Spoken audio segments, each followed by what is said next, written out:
La final femenina de 5.000 metros se presentó como una de las carreras más abiertas e impredecibles del campeonato. El escenario competitivo era muy diferente al de otras finales recientes, donde una o dos atletas dominaban claramente el panorama. Esta vez, la ausencia de varias grandes figuras que decidieron centrarse en la preparación para los Juegos Olímpicos de París dejó un campo lleno de oportunidades. Un total de 22 corredoras se alinearon en la salida, una cifra enorme para una final de este nivel, y un detalle que inmediatamente introducía un elemento táctico fundamental: el control de la posición dentro del grupo. La gestión del espacio en la pista y la paciencia estratégica se convertían en factores clave desde el primer metro. Entre las participantes, había perfiles muy distintos. Algunas especialistas del cross country, con una resistencia impresionante, capaces de mantener ritmos duros durante largos periodos. Otras corredoras con antecedentes, en los 1500 metros, que poseían una velocidad final mucho más explosiva. Esa combinación hacía extremadamente difícil prever cómo se desarrollaría la carrera. Si el ritmo era rápido desde el inicio, las fondistas puras tendrían ventaja gracias a su capacidad de sostener un esfuerzo constante. Pero si el ritmo se mantenía moderado durante gran parte del recorrido, las atletas con mayor capacidad de aceleración, en el final, podrían aprovechar esa situación. Los primeros metros confirmaron inmediatamente el carácter táctico de la final. Ninguna atleta parecía dispuesta a asumir la responsabilidad del ritmo. El grupo se mantuvo compacto y prácticamente sin diferencias, mientras todas observaban los movimientos de las demás. En carreras de campeonato, este comportamiento es muy común, porque liderar demasiado pronto implica gastar energía extra y convertirse en el punto de referencia para todas las rivales. El primer kilómetro se completó en aproximadamente 3 minutos y 1 segundo. Un ritmo relativamente controlado para una final de este nivel. Ese paso sugería una carrera más estratégica que agresiva. Muchas de las atletas presentes en la pista ya habían corrido por debajo de los 15 minutos en competiciones anteriores. Por lo tanto, un ritmo cercano a esa marca permitía que muchas de ellas permanecieran cómodas dentro del grupo, esperando el momento adecuado para atacar. En ese contexto, apareció una figura que decidió cambiar gradualmente la dinámica de la carrera. Caroline Bjerkel Grovdal, la experimentada atleta noruega, comprendió rápidamente que una carrera lenta podía favorecer a rivales con un sprint final más poderoso. Por esa razón, tomó la decisión de situarse al frente del grupo y comenzar a controlar el ritmo de la prueba. El movimiento de Grovdal no fue un ataque explosivo, ni una aceleración repentina. Su estrategia fue mucho más sutil y al mismo tiempo extremadamente efectiva. Comenzó a aumentar el ritmo de forma progresiva vuelta tras vuelta, obligando al grupo a estirarse lentamente y generando un desgaste constante en las corredoras, que intentaban mantenerse en contacto. Este tipo de estrategia es muy común entre atletas con gran resistencia. El objetivo no es romper la carrera de inmediato, sino eliminar rivales poco a poco. Muchas corredoras pueden responder a un cambio brusco durante algunos segundos, pero cuando el ritmo aumenta gradualmente durante varios kilómetros, el cuerpo empieza a acumular fatiga sin darse cuenta. Mientras Grovdal asumía el liderazgo, varias atletas decidieron adoptar una estrategia completamente diferente. Entre ellas destacaba Nadia Batocletti. La italiana se colocó justo detrás de la noruega y mantuvo una posición casi perfecta, siempre cerca del ritmo, pero evitando exponerse al viento y evitando gastar energía innecesaria. Desde el punto de vista táctico, era una situación ideal, porque le permitía observar la carrera y conservar fuerzas para el momento decisivo. También dentro del grupo delantero se mantenía Marta García. La española corría con gran inteligencia táctica, evitando quedar atrapada en el centro del pelotón. En carreras con tantos participantes, la posición en la pista puede ser determinante, porque cualquier bloqueo o cambio de ritmo inesperado puede provocar pérdidas de energía o pequeños huecos difíciles de cerrar. Mientras tanto, el gran pelotón inicial comenzaba a transformarse lentamente. Lo que al principio era un grupo compacto, empezó a convertirse en una larga fila de corredoras, separadas por pequeños espacios. Esos huecos eran las primeras señales de desgaste, y también la prueba de que el ritmo impuesto por Grovdal comenzaba a tener efecto. la carrera aún estaba lejos de su momento decisivo. Sin embargo, la estructura del final ya se estaba formando. Cada vuelta añadía presión física y mental. Algunas atletas empezaban a luchar por mantenerse dentro del grupo principal, mientras otras todavía parecían correr con relativa comodidad. El equilibrio de fuerzas comenzaba a cambiar lentamente, y todo indicaba que la verdadera batalla llegaría en los últimos kilómetros, donde la resistencia acumulada y la capacidad de acelerar marcarían la diferencia entre las aspirantes al podio y el resto del grupo competitivo. A medida que la carrera avanzaba hacia el segundo y tercer kilómetro, la estrategia de desgaste comenzaba a hacerse cada vez más visible. El ritmo seguía siendo constante, pero ligeramente más exigente. La diferencia respecto al inicio no parecía enorme si se miraban solo los números. Sin embargo, dentro del pelotón, la sensación era muy distinta, porque cada vuelta exigía un poco más de energía que la anterior. Después de ese primer kilómetro cercano a 3 minutos, el paso empezó a acercarse a parciales, alrededor de 2 minutos y 57 segundos por kilómetro. Una progresión clásica en carreras tácticas de fondo, donde el atleta que lidera intenta eliminar rivales poco a poco, sin lanzar ataques bruscos, pero obligando a todas las demás a mantenerse siempre cerca de su límite. Caroline Bjerkeli, Grovdal, seguía en cabeza ejecutando su plan con gran disciplina. Su zancada permanecía estable y su postura mostraba concentración más que desesperación. Cada paso parecía calculado. Ocasionalmente, levantaba la mirada hacia la pantalla del estadio para observar la situación del grupo y confirmar que su estrategia estaba funcionando. El efecto sobre el pelotón comenzaba a ser evidente. El grupo que al inicio parecía enorme empezó a estirarse cada vez más. Algunas atletas situadas en la parte trasera comenzaron a perder contacto lentamente. Primero unos pocos metros, luego 5, luego 10. En carreras largas, ese proceso suele ser irreversible, porque una vez que se abre un pequeño hueco, el esfuerzo necesario para cerrarlo puede ser demasiado grande. Al pasar los 2000 metros, el reloj marcaba aproximadamente 5 minutos y 58 segundos. Un paso que confirmaba claramente que el ritmo continuaba aumentando de manera gradual.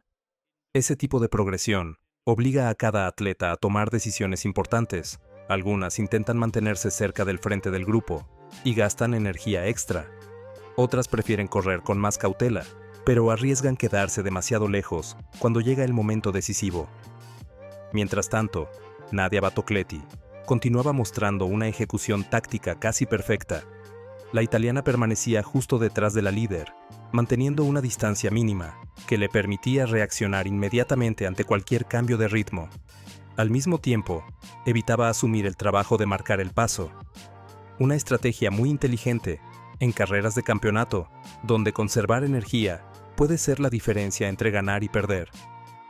Muy cerca también corría Marta García, que mostraba una gran capacidad para adaptarse a la dinámica de la carrera. La española evitaba quedar atrapada en el centro del grupo y buscaba siempre posiciones delanteras.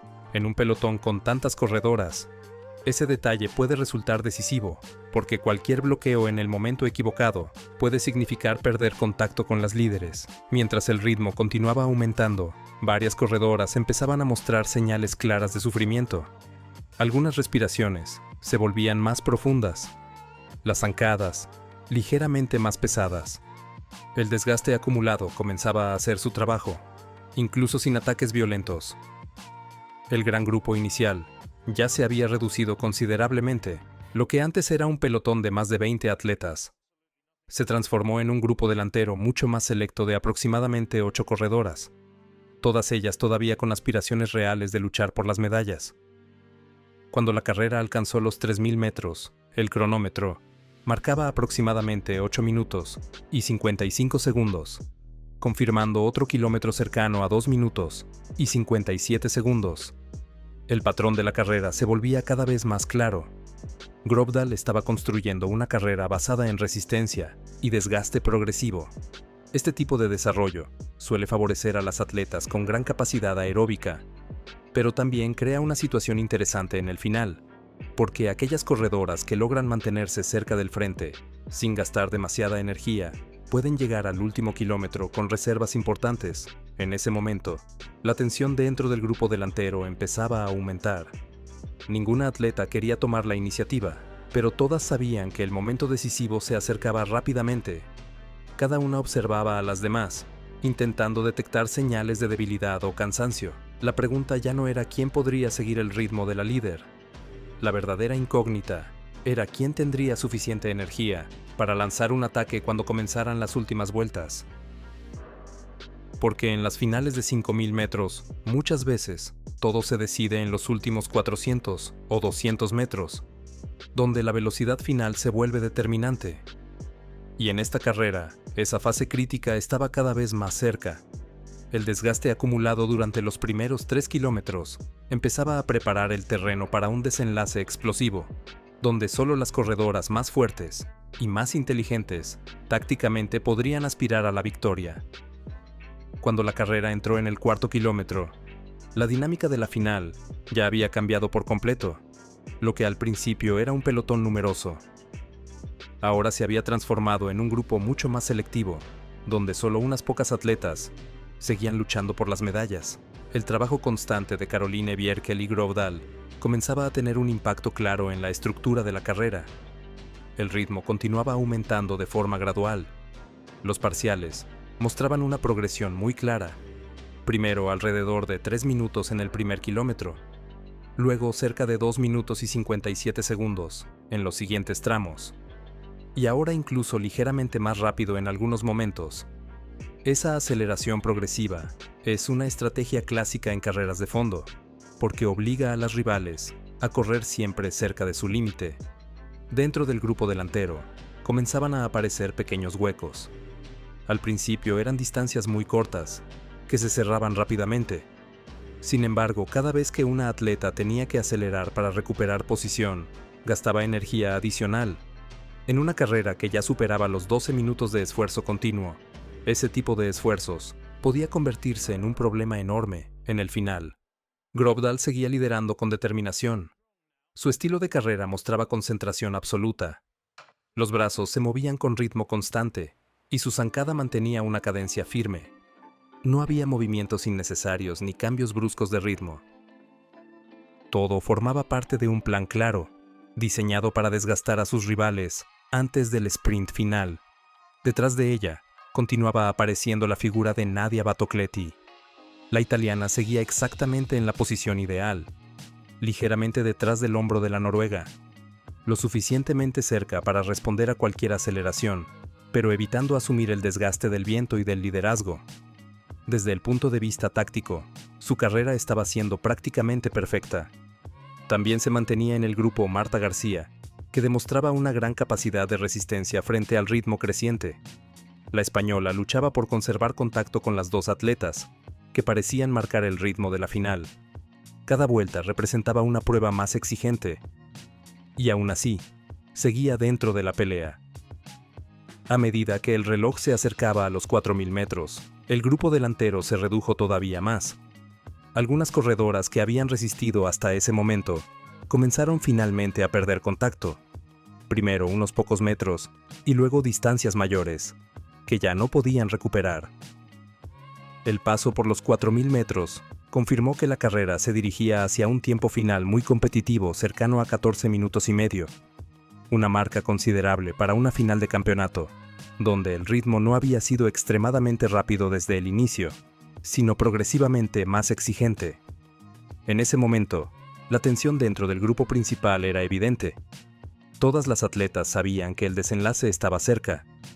Las miradas comenzaban a moverse de un lado a otro, intentando evaluar el estado de las rivales. Cada gesto podía revelar cansancio o confianza. Grovdal decidió aumentar ligeramente el ritmo una vez más. No era un ataque explosivo, sino un cambio sutil, que obligaba a las demás a responder inmediatamente. Ese tipo de movimiento es especialmente efectivo, porque muchas corredoras ya están cerca de su límite físico, y cualquier incremento de velocidad puede provocar una ruptura definitiva. El efecto fue inmediato. El grupo delantero volvió a reducirse, y la lucha por las medallas quedó prácticamente limitada a 5 atletas. todas ellas corriendo ahora en un espacio mucho más reducido dentro de la pista. Cada posición se volvía más importante a medida que se acercaba el último kilómetro. En ese punto, la carrera había entrado en su fase decisiva. El desgaste acumulado durante más de 4 kilómetros empezaba a sentirse en cada zancada. Algunas atletas corrían con señales visibles de fatiga, mientras otras todavía parecían conservar cierto control. La gran pregunta era si Grovdal tendría suficiente energía para completar su estrategia hasta el final, o si alguna de las corredoras que habían permanecido detrás de ella durante toda la carrera aprovecharía ese trabajo para lanzar un ataque decisivo en la última vuelta. Entre todas ellas, Batocletti parecía especialmente peligrosa. Había corrido durante casi toda la prueba sin desperdiciar energía, sin liderar y sin realizar esfuerzos innecesarios. Una situación que podía darle una ventaja enorme cuando llegara el momento de cambiar de ritmo. Y ese momento estaba cada vez más cerca, porque en las finales de 5.000 metros, muchas veces, todo se decide en los últimos 400 metros, donde la velocidad final y la capacidad de soportar el dolor acumulado determinan quién se convierte en campeona y quién se queda a las puertas de la victoria. Cuando sonó la campana anunciando la última vuelta, la tensión dentro del estadio alcanzó su punto máximo. Después de casi 12 vueltas de desgaste progresivo, solo quedaban unas pocas atletas con opciones reales de luchar por el oro.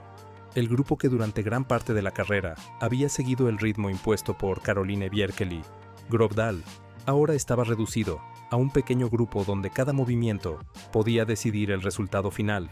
Grovdal continuaba al frente de la carrera. La atleta noruega había controlado el ritmo durante casi todo el recorrido, y su estrategia había reducido el pelotón inicial a un grupo muy selectivo. Justo detrás, seguía Nadia Batocletti, manteniendo la misma posición que había ocupado durante gran parte de la prueba. Siempre cerca, pero sin gastar energía innecesaria. Una ejecución táctica extremadamente inteligente. Unos metros más atrás, Marta García luchaba por mantenerse dentro de la pelea por las medallas. La española corría con gran determinación, intentando resistir el ritmo que las dos atletas líderes estaban imponiendo en ese momento decisivo. Al entrar en la recta opuesta, quedaban aproximadamente 300 metros por recorrer. En ese punto, Batocletti comenzó a acercarse ligeramente a la espalda de Grovdal. No era todavía un ataque total, sino un movimiento calculado, que indicaba que estaba preparada para responder en cualquier momento. La noruega continuaba presionando el ritmo, intentando mantener la ventaja psicológica de liderar la carrera. Sin embargo, el esfuerzo acumulado durante más de 4 kilómetros empezaba a reflejarse en su cuerpo. Los brazos se movían con mayor intensidad, y cada zancada parecía exigir un poco más de energía. A falta de unos 200 metros, llegó finalmente el momento decisivo de la final. Batocletti se desplazó hacia el exterior de la pista y lanzó un cambio de ritmo poderoso. Un movimiento rápido y preciso que revelaba la energía que había conservado durante toda la carrera. Durante unos segundos, ambas corredoras parecían correr prácticamente al mismo nivel. Grovdal intentó responder al ataque manteniendo la velocidad y luchando por no perder contacto. Sin embargo, la aceleración de la italiana era claramente superior. Poco a poco, la diferencia comenzó a aparecer. Primero 1 metro, luego 2. Luego una pequeña separación, que se hizo cada vez más evidente a medida que se acercaban a la recta final del estadio. Batocletti corría con una sensación de control total. Su zancada se volvió más larga y más rápida, mientras el público empezaba a reaccionar al cambio de liderazgo en la carrera. Detrás de ella, Grovdal continuaba luchando con enorme valentía, intentando defender la segunda posición frente a las corredoras que se acercaban desde atrás. En los últimos 100 metros, la situación ya estaba prácticamente decidida. La italiana había ejecutado una maniobra táctica perfecta.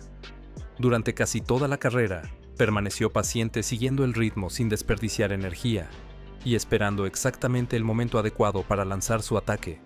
Batocletti cruzó la línea de meta con un tiempo de 14 minutos y 35 segundos, con 29 centésimas. Una marca que establecía un nuevo récord del campeonato y además representaba una mejora importante de su mejor registro personal. Detrás de ella, Grovdal llegó en segunda posición, después de haber realizado el trabajo más duro de la carrera, liderando durante gran parte del recorrido. Su estrategia de desgaste había sido valiente y efectiva, aunque finalmente favoreció a una rival que había conservado más energía para el final. Marta García completó el podio con una actuación muy sólida, demostrando gran resistencia frente al ritmo creciente de la carrera y defendiendo su posición en los últimos metros frente a otras rivales que intentaban alcanzarla. La final femenina de 5.000 metros terminó siendo una demostración perfecta de inteligencia táctica en el atletismo de alto nivel. Una carrera construida sobre el control del ritmo, el desgaste progresivo y la capacidad de elegir el momento exacto para atacar. Una combinación de resistencia, estrategia y velocidad final que definió a la campeona de una de las pruebas más intensas del campeonato.